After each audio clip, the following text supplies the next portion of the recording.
Hello children. Raj first was succeeded by his son, the famous Rajendra first. He annexed the whole of Sri Lanka and reassured his authority over Kerala and the Pandyas. Next, he turned this attention towards the east and his armies marched right up to the river Ganga in the Pal kingdom and adopted the title of Gangaikonda. He established a new capital known as Gangaikonda Cholapuram near the mouth of river Kaveri.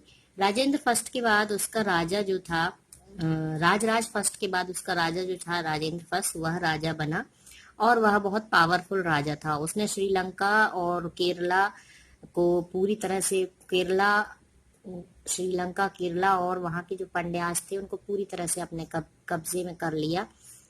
इसके बाद वह बढ़ा कहाँ, अपनी आर्मीज के साथ गंगा के किनारे पर बढ़ा और उसने पाल किंगडम को अपने कब्जे में ले लिया। इस तरह से उसने गंगाईकोंडा की उपाधि धारण की और उसने अपनी राजधानी गंगाईकोंडा चोलपुरम में बनाया, जो कि कावेरी नदी के पास थी।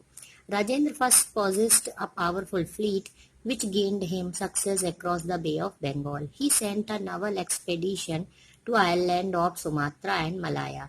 This expedition was a grand success. The Chol rulers also sent their ambassadors to China. Rajendra first जो था उसके पास एक पावरफुल फ्लीट था, नावों का जखीरा था और उसने वो क्या किया, उसके द्वारा उसने बे ऑफ बंगाल पर विजय प्राप्त की और इसके बाद उसने सुमात्रा और मलाया जो वहां पर आइलैंड थे उन पर भी उसने विजय प्राप्त की और इस तरह से उसने एक बड़ी सफलता प्राप्त की। तो चोल रूलर्स थे, उन्होंने अपने एम्बेसडर्स को चाइना भी भेजा। The Chol Empire continued to flourish up to the 12th century. In the 13th century, the Chols were succeeded by the Pandyas of Madurai and the Hoysals of Dwar Samudra. The Chalukya of Kalyani in the Deccan was succeeded by the Kakatiya who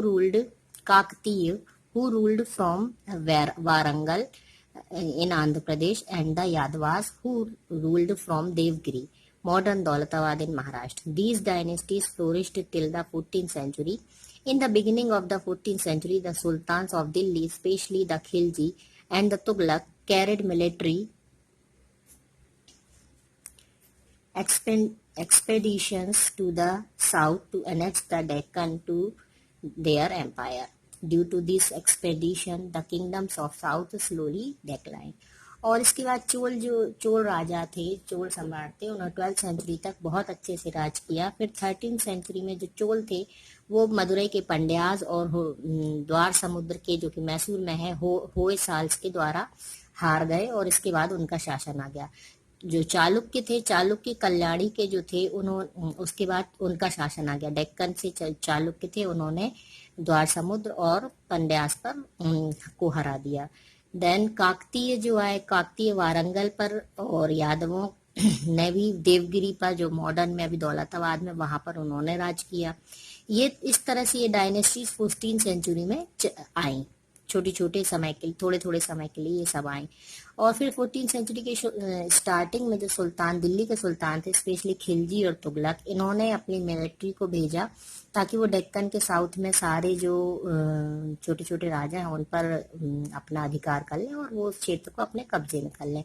और इस तरह से ये सारी जो सेनाएं थी धीरे धीरे उन पर उनकी जो छोटे राजाओं की सेनाएं थी, चालुक्य है, चोल है, पंड्यास हैं, इनकी सबकी होयसाल्स हैं, ये सब धीरे धीरे हारते गए और इस तरह से धीरे धीरे उनके साम्राज्य का अंत हो गया।